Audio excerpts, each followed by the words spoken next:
स्वाध्याय टीवी।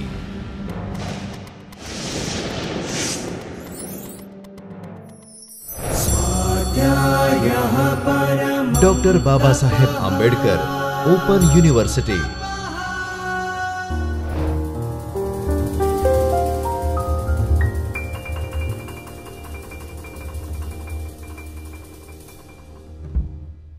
नमस्कार विद्यार्थी मित्रों, आज આપણે ડિક્શનરી શબ્દકોશ વિશે ચર્ચા કરીશું। અગાઉ આપણે ડોક્યુમેન્ટરી અને નોન ડોક્યુમેન્ટરી સોર્સિસ વિશે ચર્ચા કરી। હવે આપણે ડોક્યુમેન્ટરી પ્રલેખીય સ્ત્રોતના શબ્દકોશ વિશે ચર્ચા કરીશું। શબ્દકોશ ડિક્શનરી શબ્દકોશ એ દરેક ઘરમાં, સંસ્થામાં, કાર્યાલયમાં, ગ્રંથાલયમાં વિદ્યાર્થી અને વિશેષ વાચકો સુધી ઉપયોગમાં લેવાતો સંદર્ભ ગ્રંથ છે।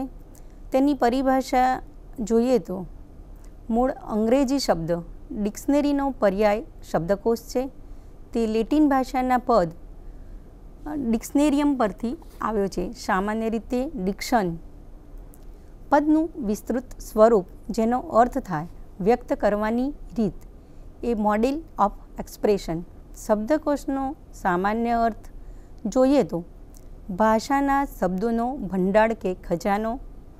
સાર્થ ગુજરાતી જોડણી કોશ અનુસાર કોશનો અર્થ થાય ભંડાર કે ખજાનો। જોડણી કોશ અનુસાર ભાષાના શબ્દોના સંગ્રહનો ગ્રંથ। ડિક્શનરી એટલે શબ્દભંડોળ, જેમાં શબ્દનો અર્થ, ઉપયોગિતા આપેલ હોય છે। શબ્દકોશ એ શબ્દોનો એવો સમૂહ છે જે અર્થ, અભિપ્રાય, વ્યાખ્યા અને ઉપયોગની જાણકારી આપે છે। શબ્દકોશમાં તમામ વિષયની ભાષાના વ્યક્તિ, સ્થળ, કુદરત વગેરેના શબ્દનો સમાવેશ થયેલ હોય છે। આમ તે અત્યંત વિસ્તૃત વિસ્તાર ધરાવે છે। સતત સમૃદ્ધ બનવું તે કોઈ ભાષાની લાક્ષણિકતા છે। આ લાક્ષણિકતાને આકાર આપવાનું કાર્ય શબ્દકોશ કરે છે। આજના યુગમાં શબ્દકોશના સ્વરૂપ અને વિભાવનાને અનુસરતા જુદા જુદા વિષયોના પારિભાષિક કોશો પણ પ્રકાશિત થાય છે। પારિભાષિક કોશને પરિણામે શબ્દકોશ ઉપરનું ભારણ ઘટ્યું છે। શબ્દકોશનો ઇતિહાસ જોઈએ તો અંદાજે 3000 વર્ષ પૂર્વે ડિક્શનરી તૈયાર કરવામાં આવી હતી, જેમાં 35,000 જેટલા પ્રતીકો અને ચિહ્નો આપવામાં આવ્યા હતા। શબ્દકોશનો ઉપયોગ 17મી સદીથી જોવા મળે છે। ઈસવીસન 1604માં a table of alphabetical dictionary Robert Cawdrey દ્વારા પ્રકાશિત કરવામાં આવી હતી। ઈસવીસન 1711માં યુનિવર્સલ એટોમોલોજીકલ ડિક્શનરીઝ નેધરીન બેલી દ્વારા પ્રકાશિત કરવામાં આવી હતી। ઈસવીસન 1755માં એ ડિક્શનરી ઓફ ઇંગ્લિશ લેંગ્વેજ પ્રકાશિત થઈ હતી। ઈસવીસન 1806માં એ કમ્પેન્ડિયન્સ ડિક્શનરી ઓફ ઇંગ્લિશ લેંગ્વેજ પ્રકાશિત થઈ હતી। ગુજરાતમાં ડિક્શનરીનો ઇતિહાસ જોઈએ તો ગુજરાતી ભાષાનો પ્રથમ નર્મદ કોશ 1833માં નર્મદ દ્વારા તૈયાર કરવામાં આવ્યો હતો। દેશી રજવાડાઓના સમયમાં ભગવદ્ ગોમંડળની રચના કરવામાં આવેલી હતી। સયાજી શાસનમાં શબ્દકલ્પતરુ નામનો શબ્દકોશ તૈયાર કરવામાં આવ્યો હતો। ગુજરાતી વર્નાક્યુલર સોસાયટી દ્વારા ગુજરાતી કોશ તૈયાર કરવામાં આવ્યો હતો। આમ ગુજરાત વિદ્યાપીઠ દ્વારા સાર્થ જોડણી કોશ તૈયાર કરવામાં આવ્યો હતો વગેરે શબ્દકોશોનો એ ખૂબ જ ઉલ્લેખનીય શબ્દકોશો છે। શબ્દકોશની ઉપયોગિતા વિશે વિચાર કરીએ તો સંદર્ભ ગ્રંથ વિશ્વમાં શબ્દકોશ સૌપ્રથમ સ્થાન ધરાવે છે। તે શબ્દની જોડણી, ઉચ્ચાર, અર્થ વગેરે જાણવા માટે ઉપયોગી છે। તે ત્વરિત સંદર્ભ સ્ત્રોત તરીકે ઉપયોગી છે। શબ્દભંડોળની વૃદ્ધિ માટે તેનો ઉપયોગ થાય છે। શબ્દો, શબ્દ સમૂહ અને અર્થો શોધવા માટે તેનો ઉપયોગ થાય છે। જોડણી, શબ્દના અવયવ, સંધિ વગેરે ચકાસવા માટે પણ તે ખાસ ઉપયોગી છે। શબ્દના ઉચ્ચારો તપાસવા, શબ્દની વ્યુત્પત્તિ તથા તેનો ઇતિહાસ જાણવા તેનો ઉપયોગ થાય છે। બોલચાલના શબ્દોની અદ્યતન, પ્રાચીન, ભાગ્યે જ વપરાતી અને બોલીમાં ઉપયોગમાં લેવાતી પરિભાષા જાણવા પણ તેનો ઉપયોગ થાય છે। શબ્દોના સમાનાર્થી, વિરુદ્ધાર્થી અને અનેકાર્થી શબ્દો જાણવા તેનો ઉપયોગ થાય છે। વિશિષ્ટ બોલીઓ વિશે જાણકારી મેળવવા તે ઉપયોગી છે. સંક્ષિપ્ત રૂપો, ચિહ્નો અને પ્રતીકો તેમાંથી જાણી શકાય છે. મહત્ત્વના સ્થળોના નદી, પર્વત, શહેર વગેરે નામો જાણવા ઇતિહાસ, પુરાણ, કથાઓ અને બાઇબલના વ્યક્તિગત નામો જાણવા તે ઉપયોગી છે. પરદેશી પરિભાષાની માહિતી મેળવવા તેનો ઉપયોગ કરવામાં આવે છે. જેમ કે ઓઆ, મોન, મોડ્યુસ, એડોક જેવા નામો તેનાથી જાણી શકાય છે. અવતરણો કોના છે, ક્યારે, ક્યાં વપરાયા છે વગેરે જાણવા શબ્દકોશનો ઉપયોગ થાય છે. ભાષાલક્ષી સામાન્ય શબ્દકોશ સામાન્ય પ્રકારના વાચકો અને વિષયલક્ષી શબ્દોનો કોષ વિશિષ્ટ પ્રકારના વાચકોને ઉપયોગી નીવડે છે. દરેક પ્રકારના શબ્દકોશની ઉપયોગિતા જુદી જુદી હોય છે. શબ્દકોશના વૈકલ્પિક નામો જોઈએ તો શબ્દોને સ્પષ્ટ કરતા એવા ઘણા બધા સ્ત્રોતો છે જે શબ્દકોશથી અલગ પડતા હોવા છતાં તેનું માળખું વત્તે ઓછે અંશે શબ્દકોશના માળખાને અનુસરે છે. વ્યાપક રીતે જોતાં તે શબ્દકોશના પરિઘમાં જ સમાતા હોય છે, પણ જુદા જુદા નામે ઓળખાય છે. પારિભાષિક કોષ, ગ્લોસરી, શબ્દ સંગ્રહ, લેક્સિકન, પર્યાય કોષ, થિસોરસ, શબ્દ ભંડોળ, વોકેબ્લરી આ એના જુદા જુદા નામ છે. પારિભાષિક કોષ ગ્લોસરી વિશે જોઈએ તો લેટિન પદ ગ્લોસેરિયમ પરથી ગ્લોસરી પદ, જેનો અર્થ કોઈ વિશેષ જ્ઞાન ક્ષેત્રના શબ્દનો સંગ્રહ જે શબ્દનો અર્થ અને વિભાવના સ્પષ્ટ કરે છે. તેમાં શબ્દોની વ્યવસ્થા વર્ણાનુક્રમે હોય છે. દાખલા તરીકે technical glossary, glossary of Indian religion terms and concepts, Narendranath Bhattacharya, Columbia, South Asia publication, 1990. આ કોર્સમાં ભારતના વિવિધ ધર્મ, સંપ્રદાયો અને માન્યતાઓના અનેક પદો અને શબ્દોની સમજ આપવામાં આવે છે. 2. શબ્દ સંગ્રહ, લેક્સિકન. ગ્રીક શબ્દ લેક્સિકન પદ પરથી આવ્યો છે, જેનો અર્થ શબ્દકોશ થાય છે. આ કોઈપણ ભાષાના શબ્દોનો શબ્દકોશ હોય છે, જેમાં શબ્દોનું આયોજન વર્ણાનુક્રમે હોય છે અને શબ્દનો અર્થ બીજી ભાષામાં આપેલા હોય છે. આનું ઉદાહરણ જોઈએ તો Ellsworth Russian English dictionary, Paul મેરાક્યુલા, એલિસવર્થ પબ્લિશર, 1990, 4 વોલ્યુમ સેટ. સૌથી વિસ્તૃત શબ્દાવલી છે, જેમાં માનવીય, સામાજિક, વિજ્ઞાન તથા લલિત કળાના ક્ષેત્રનો શબ્દ સંગ્રહ છે. 3. પર્યાય કોષ, થિસોરસ. ઈસવીસન 1852માં પીટર માર્ક રોગેટ એ ડિક્શનરીની જગ્યાએ થિસોરસ વાપરવાની શરૂઆત કરી.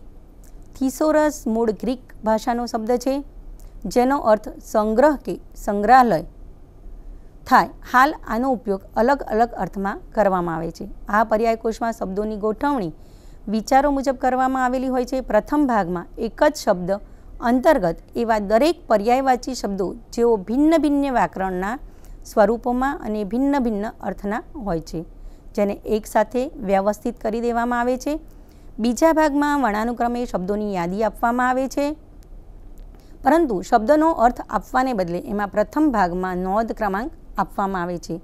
એનું ઉદાહરણ જોઈએ તો Roget's international thesaurus edition 3, new Delhi, Oxford and IBH એનો પબ્લિશર છે અને 1978માં એનું પ્રકાશન થયેલું છે. 4. શબ્દ ભંડોળ, વોકેબ્લરી. મધ્યકાલીન લેટિન ભાષાનો શબ્દ વોકેબ્યુલેરિયમ ઉપરથી વોકેબ્લરી શબ્દની ઉત્પત્તિ થઈ. આનો અર્થ થાય કોઈ ભાષા, કૃતિ, લેખક કે વિષયની કોઈ શાખાના શબ્દોની યાદી. જે શબ્દોની સંક્ષિપ્ત વ્યાખ્યા અને અર્થ સ્પષ્ટ કરે છે તે કોઈ લેખક કે કૃતિ પૂરતી મર્યાદિત હોઈ શકે છે. આનું ક્ષેત્ર જોતાં કોઈ ભાષાના શબ્દોનો ભંડોળ, દાખલા તરીકે હિન્દી શબ્દનો શબ્દ ભંડોળ, તો એનું ઉદાહરણ જોઈએ તો વોકેબ્લરી ઓફ બેઝિક હિન્દી. કોઈ વ્યક્તિ દ્વારા ઉપયોગમાં લેવાય શબ્દનો ભંડોળ, એનું ઉદાહરણ જોઈએ તો વોકેબ્લરી ઓફ શેક્સપિયર. કોઈ વિષય અથવા વ્યવસાય માટેનો શબ્દભંડોળ જોઈએ તો વોકેબલરી ઓફ કોમર્સ. કોઈ વિશિષ્ટ ઉદ્દેશ માટેનો વિકસાવેલ શબ્દકોશ શબ્દભંડોળ, તો એનું ઉદાહરણ જોઈએ તો international vocabulary of technical theatre terms. આ તેના ઉદાહરણો છે. સાંકેતિક શબ્દો, ભાવ, પ્રતીકો, શૈલી અથવા રંગોની યાદીનો શબ્દભંડોળ વિશે જોઈએ તો વોકેબલરી ઇંગ્લિશ, સોમાલી ઇંગ્લિશ, મગાદિઝમ એ એનું ઉદાહરણ છે. શબ્દકોશ એ શબ્દકોશની સાથે અન્ય શબ્દકોશોનું સંયોજન થયેલું હોય છે. તો તેના વિશે ચર્ચા કરીએ તો કેટલાક પ્રકાશનો જુદા જુદા શબ્દકોશનું પ્રકાશન કરી રહ્યા છે. તે પાછળનો તેમનો આશય કે તેમની આવૃત્તિનું વધારેમાં વધારે વેચાણ થાય તે છે. આ પ્રકાશનમાં તેઓ એક વિશ્વકોશ, પર્યાયકોશ, હેન્ડબુક વગેરેની ખાસિયતોને સામેલ કરીને અનેક પ્રકારના શબ્દોની જાણકારી સાથે શબ્દકોશનું પ્રકાશન કરતા હોય છે. શબ્દકોશ સાથે થિસોરસ, ડિક્શનરી કમ થિસોરસ વિશે જોઈએ તો કોલિન્સ નામના પ્રકાશક દ્વારા 2 સંદર્ભ ગ્રંથોને એક જ ગ્રંથમાં ભેગા કરી પ્રકાશિત કરવામાં આવ્યા છે. The Collins dictionary and thesaurus 1 volume edited by William T McLeod. Collins એનું પબ્લિકેશન છે અને 1986માં એ પ્રકાશિત થયેલા છે. વિશ્વકોશીય શબ્દકોશ એન્સાઇક્લોપેડિક ડિક્શનરી. આ વિશે જોઈએ તો ઉપભોક્તા તેમને જરૂરી તમામ માહિતી એક જ શબ્દકોશમાંથી શોધી શકે તે હેતુથી અનેક વિશેષતાઓ જેવી કે ચિત્રો, આલેખો, દ્રષ્ટાંતો સાથે શબ્દકોશનું પ્રકાશન કરવામાં આવે તેને એન્સાઇક્લોપેડિક ડિક્શનરી કહેવામાં આવે છે. દાખલા તરીકે ધ ઓક્સફર્ડ રેફરન્સ ડિક્શનરી. આ શબ્દકોશ ચિત્રથી ભરપૂર છે, અદ્યતન અને પ્રમાણભૂત છે, તેમજ શબ્દકોશ અને સંક્ષિપ્ત વિશ્વકોશ બંનેની સુવિધા આપનારો કોષ છે. કેટલાક વિષયલક્ષી વિશ્વકોશીય શબ્દકોશ પણ હોય છે. શબ્દકોશ અને વિશ્વકોશ વચ્ચેની ભેદરેખા દોરવી મુશ્કેલ છે. બંનેમાં મુખ્ય તફાવત એ છે કે શબ્દકોશોમાં શબ્દોનું વિવરણ કરવામાં આવેલ હોય છે, જ્યારે વિશ્વકોશમાં કોઈ મુદ્દાઓ અને વિષયો પર વિસ્તૃત માહિતી સુવ્યવસ્થિત રીતે આપવામાં આવેલ હોય છે. ડિક્શનરી કમ હેન્ડબુક. શબ્દકોશ સાથે વિષયોની સારણી આપવામાં આવે છે. પહેલા ભાગમાં ટૂંકી વ્યાખ્યાઓનો શબ્દકોશ છે. આની સાથે જોડાયેલ હેન્ડબુક એનો બીજો ભાગ છે. Dictionary and handbook of nuclear medicine and clinical imaging એ એનું એક ઉદાહરણ છે. શબ્દકોશના જુદા જુદા પ્રકારો છે. શબ્દકોશના પ્રકારો જોઈએ તો ઉપયોગિતા તેમજ વિશેષતાની દ્રષ્ટિએ શબ્દકોશના 4 પ્રકાર પાડી શકાય છે. 1. સામાન્ય ભાષાના શબ્દકોશ. 2. વિષયલક્ષી શબ્દકોશ. 3. વિશિષ્ટ શબ્દકોશ. 4. અનુવાદ માટેના શબ્દકોશ. આ વિષયમાં આપણે વિગતે ચર્ચા કરતા જોઈએ તો સામાન્ય ભાષાના શબ્દકોશ વિશે વિચારીએ તો ભાષાના સામાન્ય શબ્દનું વર્ણન કરતા શબ્દકોશને સામાન્ય શબ્દકોશ કહેવામાં આવે છે. આવા શબ્દકોશો ખૂબ જ જાણીતા અને બધે જ સરળતાથી ઉપયોગમાં લેવાતા હોય છે. આના ઉદ્દેશો મુજબ તેમને 3 જૂથમાં વર્ગીકરણ કરી શકાય છે, જેમાં હેતુ, આકાર, ખંડો અને ઉપયોગ કરનારની વયને ધ્યાનમાં લેવાય છે. ઉદ્દેશો પ્રમાણે જોઈએ તો સૂચનાત્મક અને વર્ણનાત્મક શબ્દકોશ. આકાર પ્રમાણે જોઈએ તો બૃહદ શબ્દકોશ, અર્ધ સંક્ષિપ્ત અથવા ડેસ્ક શબ્દકોશ. 3. સંક્ષિપ્ત શબ્દકોશ અથવા પોકેટ શબ્દકોશ. ઉપયોગ કરનારની વય પ્રમાણે જોઈએ તો બાળકો, કિશોરો અને ઉંમરલાયક માટેનો શબ્દકોશ. સૂચનાત્મક અને વર્ણનાત્મક શબ્દકોશ વિશે જોઈએ તો આવા શબ્દકોશોનું સંકલન અને પ્રકાશન મુખ્ય ઉદ્દેશોની પૂર્તિ માટે કરવામાં આવે છે. સૂચનાત્મક શબ્દકોશ શબ્દોની જોડણી, ઉચ્ચાર, અર્થ અને ઉપયોગ માટે ચોક્કસ માનકો નક્કી કરવાના ઉદ્દેશ માટે સંકલિત અને પ્રકાશિત શબ્દકોશને સૂચનાત્મક શબ્દકોશ કહેવામાં આવે છે. આવા શબ્દકોશમાં ફક્ત માનક અને સ્વીકૃત અથવા માનક કરેલ શબ્દકોશનો સમાવેશ કરેલ હોય છે. આમાં તળપદી ભાષા અને બીજેથી લીધેલ શબ્દનો સમાવેશ કરવામાં આવતો નથી. દાખલા તરીકે ડિક્શનરી ઓફ ઇંગ્લિશ લેંગ્વેજ. વર્ણાત્મક શબ્દકોશ કોઈપણ ભાષાના શબ્દોની જોડણી, ઉચ્ચાર, અર્થ અને ઉપયોગ માટે શબ્દોની નોંધ કરવા માટે વર્ણાત્મક શબ્દકોશોનું પ્રકાશન કરવામાં આવે છે.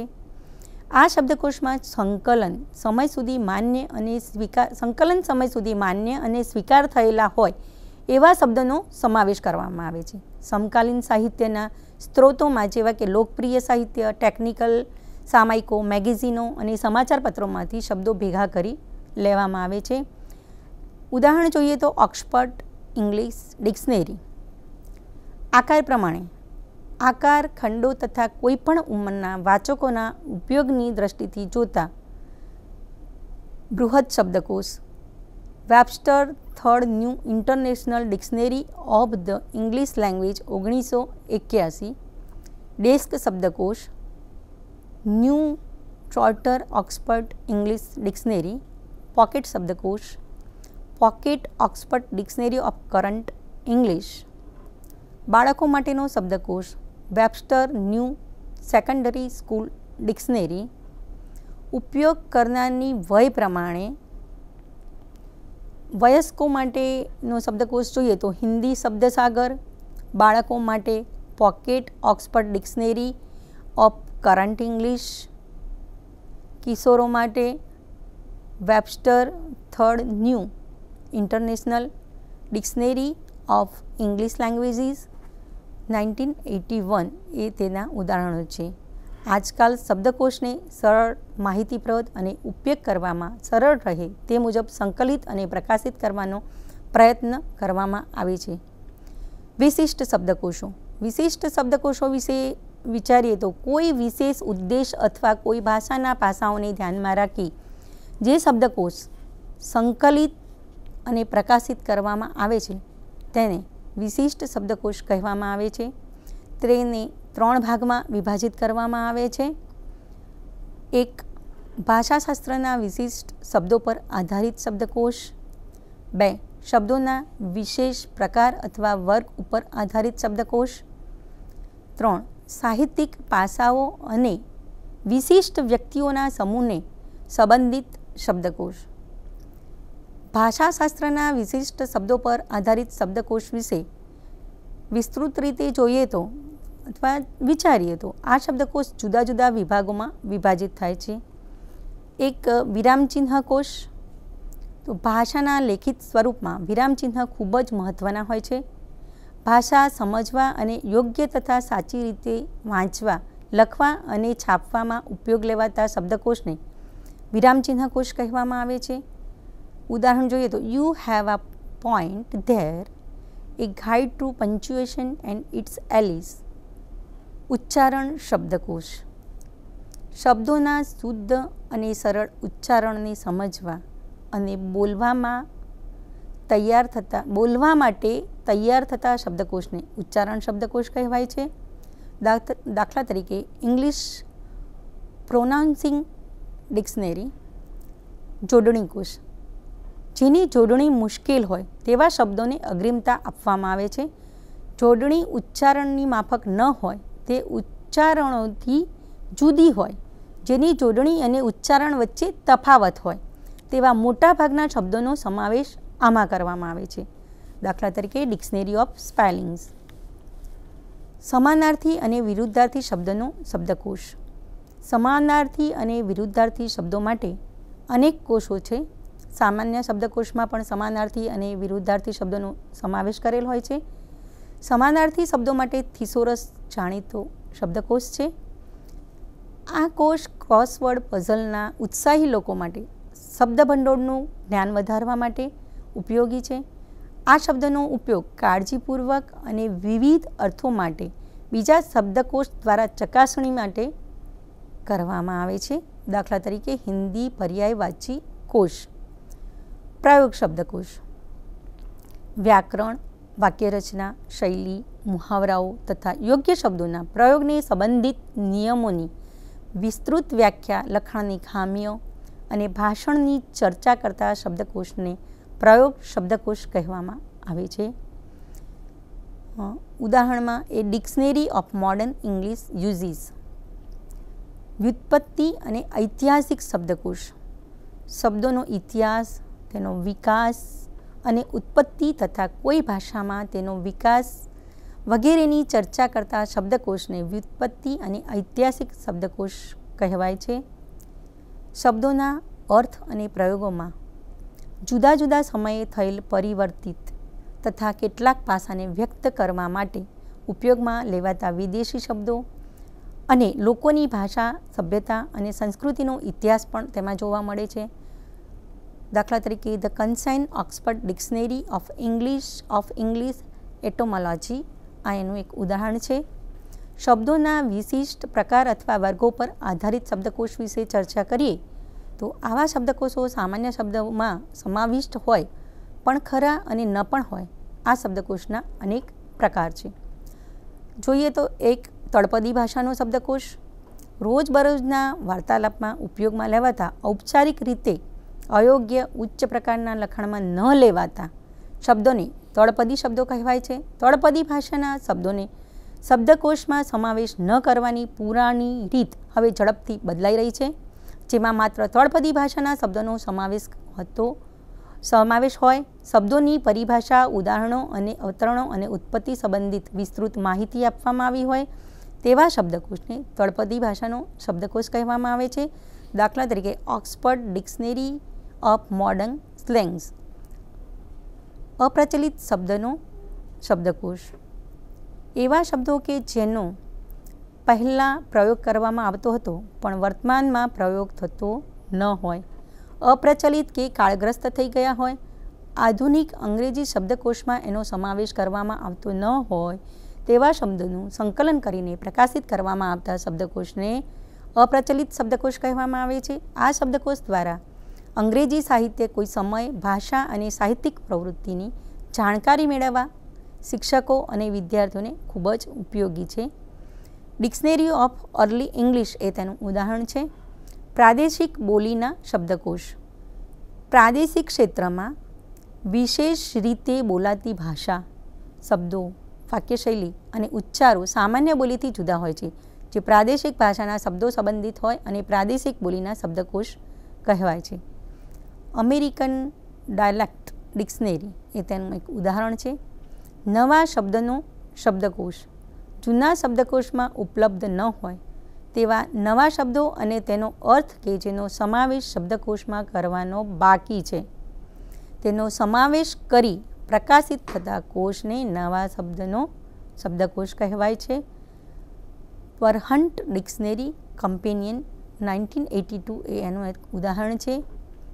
નામો, અટકો અને ઉપનામોનો શબ્દકોશ. વ્યક્તિગત નામો, અટકો અથવા ઉપનામો એકત્ર કરીને જે શબ્દકોશ પ્રકાશિત કરવામાં આવે છે તેને નામ શબ્દકોશ કહેવાય છે. ઉપનામ એક વૈકલ્પિક નામ અથવા ટૂંકું નામ છે. The Penguin books of Hindu name 1992 એ તેનું ઉદાહરણ છે. શબ્દ પહેલી કોશ. શબ્દોની ટૂંકી વ્યાખ્યા સાથે શબ્દોમાં રહેલા અક્ષરોની સંખ્યાના આધારે ગોઠવવામાં આવતા શબ્દોના કોષને શબ્દ પહેલી કોષ કહેવામાં આવે છે. Game dictionary for crossword puzzles London, Collins એનો પબ્લિશર છે, એ એક તેનું ઉદાહરણ છે. પરિવર્તિત વર્ણમાળા શબ્દકોશ. વર્ણમાળાના અક્ષરોના ક્રમ બદલીને બનાવવામાં આવતા શબ્દો કે જેનો અર્થ નીકળતો હોય તેવા શબ્દોના કોષને પરિવર્તિત વર્ણમાળા શબ્દકોશ કહેવામાં આવે છે. LAME એ તેનું ઉદાહરણ છે. દાખલા લોંગમેન એનિગ્રામ ડિક્શનરી. ટૂંકાક્ષરી શબ્દકોશ. મોટા અથવા લાંબા શબ્દોનું સંક્ષિપ્ત સ્વરૂપ જે નામના શરૂઆતના અક્ષરોને મેળવીને બનાવવામાં આવતા શબ્દોના કોષને ટૂંકાક્ષરી શબ્દકોશ કહેવાય છે. શબ્દ જોઈએ તો WHO વર્લ્ડ હેલ્થ ઓર્ગેનાઇઝેશન. આમ આવા વિશિષ્ટ શબ્દકોશમાં માત્ર ટૂંકાક્ષરી શબ્દનો સમાવેશ કરવામાં આવે છે, જે સંદર્ભ તરીકે ખૂબ જ ઉપયોગી છે. એનું ઉદાહરણ જોઈએ તો acronymic dictionary of library and information science. ચિહ્નો અને પ્રતીકોનો શબ્દકોશ. જે શબ્દકોશમાં શબ્દોનો નહીં પણ પ્રતીકો અને ચિહ્નોનો સમાવેશ કરવામાં આવેલ હોય તે કોષને ચિહ્નો અને પ્રતીકોનો શબ્દકોશ કહેવામાં આવે છે. ચિહ્નો અને પ્રતીકોનો પણ કોઈ અર્થ હોય છે. તેનો પ્રયોગ અભિવ્યક્તિ કરવામાં ભાષાનું કાર્ય કરે છે. દાખલા તરીકે ધ બુક ઓફ સાયન્સ. સાહિત્યિક પાસાઓ અને વિશિષ્ટ વ્યક્તિઓના સમૂહને સંબંધિત શબ્દકોશ. આવા શબ્દકોશ વિશિષ્ટ પ્રકારની વ્યક્તિઓની જરૂરિયાતો પૂરી પાડે છે. આ શબ્દકોશના વિવિધ પ્રકાર છે. અવતરણ કોશ.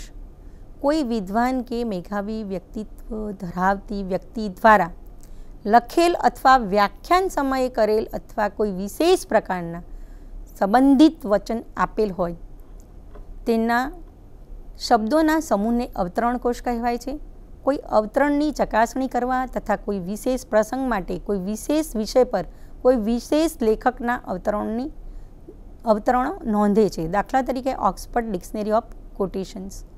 કહેવત કોશ. કહેવતોનું વ્યવસ્થાપન. એમાં ઉપયોગમાં લેવાયેલ પ્રથમ મહત્ત્વપૂર્ણ શબ્દના આધાર ઉપર વર્ણાનુક્રમમાં ગોઠવાયેલા કહેવતોના સંગ્રહના પ્રકાશિત કોષને કહેવત કોષ કહેવામાં આવે છે. આમાં મહત્ત્વપૂર્ણ શબ્દોના આધાર અને અન્ય મહત્ત્વપૂર્ણ મુખ્ય શબ્દોના આડસંદર્ભ પણ આપવામાં આવેલ હોય છે. ઉદાહરણ જોઈએ તો કન્સાઇન ઓક્સફર્ડ ડિક્શનરી ઓફ પ્રોવર્બ્સ. વિદેશી પદોનો શબ્દકોશ. વિદેશી કહેવતો અને શબ્દોને સંકલિત કરી બનાવાતા શબ્દકોશને વિદેશી પદોનો શબ્દકોશ કહેવાય છે. આમાં વિદેશી મૂળ શબ્દો તથા કહેવતો સાથે સંબંધિત દેશોનો ઉલ્લેખ પણ કરવામાં આવેલ હોય છે. ઉદાહરણ જોઈએ તો a dictionary of foreign words and phrases in current English. રૂઢિપ્રયોગોનો શબ્દકોશ. રૂઢિપ્રયોગોના અર્થ, પ્રયોગ અને વ્યાખ્યા સાથે પ્રકાશિત થતા શબ્દોના કોષને રૂઢિપ્રયોગોનો શબ્દકોશ કહેવામાં આવે છે. તેની ગોઠવણી વર્ણાનુક્રમમાં કરવામાં આવે છે. ઉદાહરણ જોઈએ તો એ બુક ઓફ ઇંગ્લિશ આઇડમ્સ. લયબદ્ધ શબ્દકોશ. એક સરખા લયવાળા શબ્દોને એકસાથે સમૂહબદ્ધ કરી પ્રકાશિત કરવામાં આવતા કોષને લયબદ્ધ શબ્દકોશ કહે છે. સામાન્ય શબ્દકોશ અને આ શબ્દકોશની ગોઠવણમાં તફાવત હોય છે. દાખલા તરીકે પોએટ્સ મેન્યુઅલ ઓફ રેહમિંગ. ઘીસીપીટી વાતોનો શબ્દકોશ. અર્થહીન વાતો, અપ્રચલિત જૂની થઈ ગયેલ વાતો, જેની અભિવ્યક્તિ વ્યંગ ભાષામાં હોય તેવા શબ્દોના કોષને ઘીસીપીટી વાતોનો શબ્દકોશ કહે છે. બોલતા કરતાં લખવામાં તેનો વધારે ઉપયોગ થાય છે. A dictionary of clichés with an introductory essay એ તેનું ઉદાહરણ છે. આ કોષમાં ઘણા જૂના વારંવાર ઉપયોગમાં લેવાતા અર્થહીન બનેલા શબ્દોનો સમાવેશ થયેલો છે. શિક્ષક અને લેખકો તેનો ઉપયોગ કરતા નથી. શ્રોતા માટે આવી વાતોનો ઉપયોગ કરવો એ શરમજનક છે. શબ્દાનુક્રમ મણિકા કોષ. મુખ્ય અને મહત્ત્વપૂર્ણ શબ્દોની કક્કાવારી અનુક્રમ મણિકા અને કૃતિ વિશેષમાં પ્રયુક્ત કરેલ હોય અને શબ્દ સંબંધિત વાક્યાંશના પણ ઉદાહરણ આપેલ હોય તેવા કોષને શબ્દાનુક્રમ મણિકા શબ્દકોશ કહેવાય છે. Critical words index to Bhagavad Gita એનું ઉદાહરણ છે. કાવ્યકોશ. ગ્રેડ શબ્દનો ઉપયોગ એવા શબ્દકોશ માટે ઉપયોગમાં લેવામાં આવેલ છે જે મુખ્યત્વે કવિતા રચનાર માટે ઉપયોગી છે. અનુવાદ કરવા માટે ઉપયોગી શબ્દકોશ.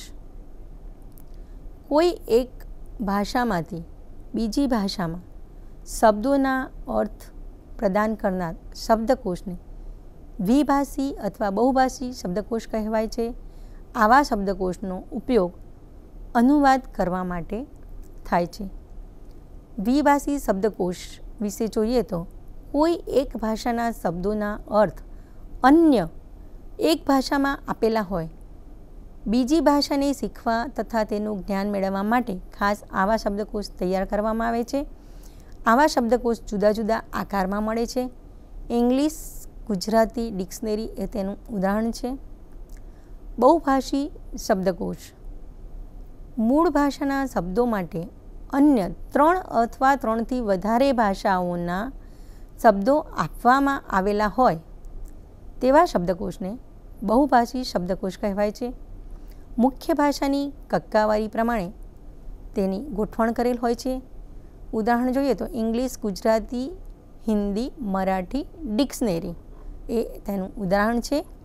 વિષયકોશ કોઈ વિષય, વિશેષ કે પદોથી સંબંધિત શબ્દકોશને વિષય શબ્દકોશ કહેવામાં આવે છે. વિષયકોશમાં કોઈ વિષય, વિશેષથી સંબંધિત વિશિષ્ટ તથા ટેકનિકલ શબ્દોનો સમાવેશ કરવામાં આવતો હોય છે. ટેકનિકલ શબ્દો સંબંધિત વિષયના તજજ્ઞો દ્વારા નિર્માણ કરવામાં આવે છે અથવા બીજી ભાષાઓમાંથી લઈ શબ્દકોશમાં સમાવેશ કરવામાં આવે છે. આવા કોશમાં શબ્દોનું વિસ્તૃત વર્ણન, પદો અને શબ્દોની વ્યાખ્યા અને ટિપ્પણ આપવામાં આવેલ હોય છે. તે જુદા જુદા પ્રકારના હોય છે. સંક્ષિપ્ત વિશ્વકોશ the concise McGraw Hill dictionary of modern economics.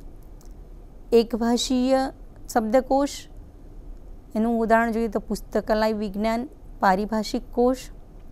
દ્વિભાષીય અને બહુભાષીય વિશ્વકોશ એનું ઉદાહરણ જોઈએ તો German, English technical and engineering dictionary એ તેનું ઉદાહરણ છે. સામાન્ય રીતે શબ્દકોશ એટલે શબ્દનો અર્થ એવું જ વિચારીએ છીએ, પરંતુ શબ્દકોશના વિસ્તૃત સ્વરૂપો અને પ્રકારો વિશે જોતાં તેની વિસ્તૃતતાનો ખ્યાલ આવે છે અને રોજબરોજના જીવનમાં તેની ઉપયોગિતા અને મહત્ત્વ વિશે સમજી શકાય છે. હવે ફરી મળીશું આ જ માધ્યમ દ્વારા. નમસ્કાર. સ્વાધ્યાયઃ પરમં તપઃ.